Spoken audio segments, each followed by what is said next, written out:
Hi there, and welcome to Phrase Builder from Blarney Stone English. This is a new series of video tutorials in which we're going to build up our syntax.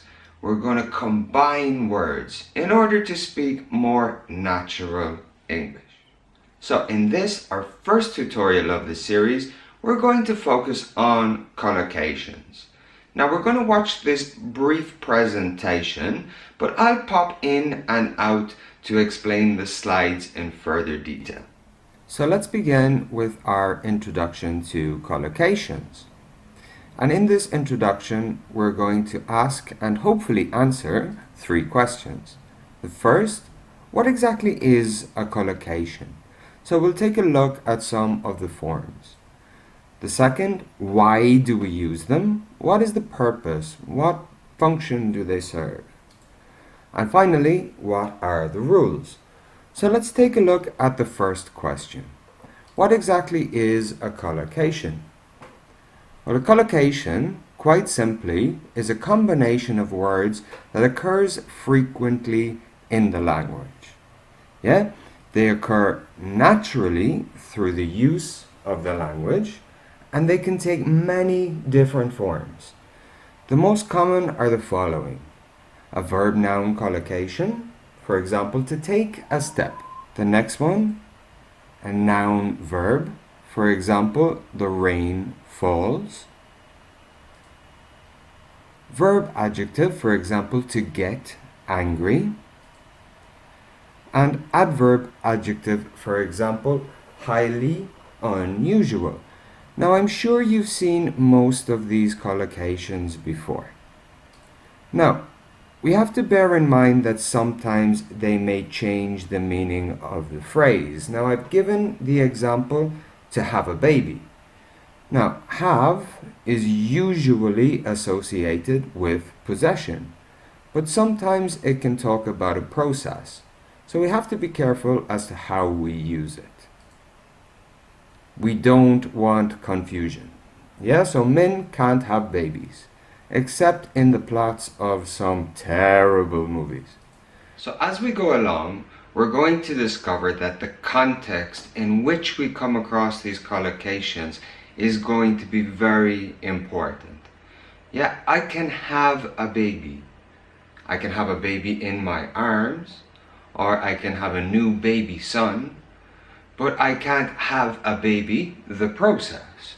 So as we go along, we're going to see many different distinctions that we have to make according to the context of how we see them.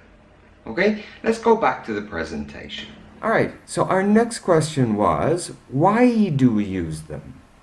And there are several reasons. Now, we can use them to emphasize. So before we looked at highly unusual, and now you can see particularly important. So we're using that intensifying adverb to emphasize our adjective. We can use them to elaborate or to give more detail. For example, if I haven't seen my nephew for a long time, I can say he grew.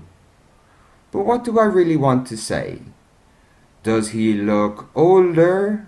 Yeah, did he get bigger in some way? Or do I want to say he got tall? So, by saying he got tall, I'm specifying how he has grown.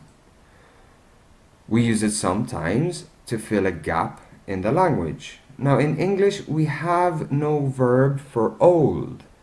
I can say to age, but it doesn't really have the same idea. So we would say to get older, and that fills that gap in the language.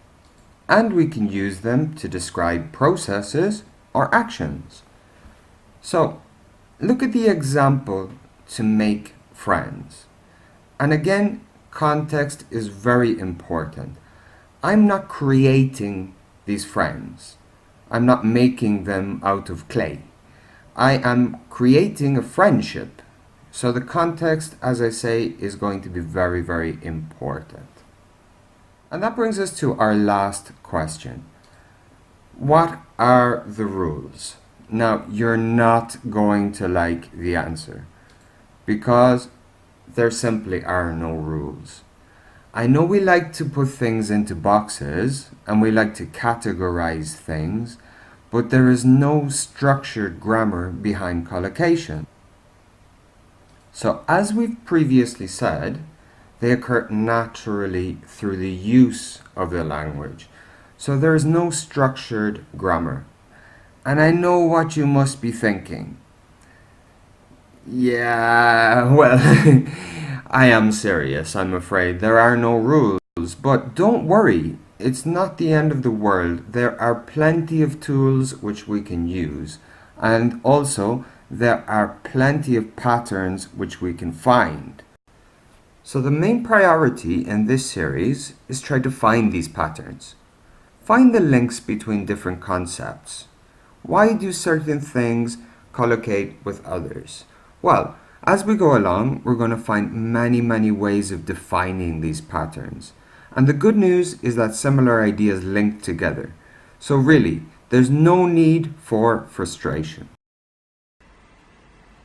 Over the coming tutorials, what we're going to try and do is help you classify and categorize these patterns that we find with collocations.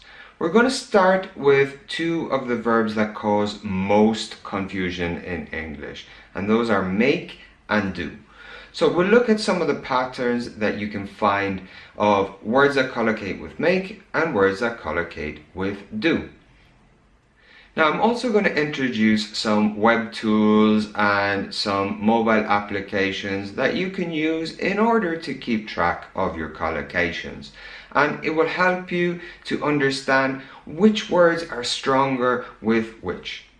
And that brings us to the end of this tutorial. But remember, there are plenty more available on blarneystoneenglish.com, where you can also get in contact with me about online classes or presential classes in the Madrid area.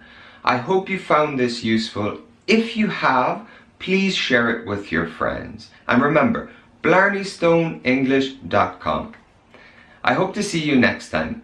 Until then, bye bye.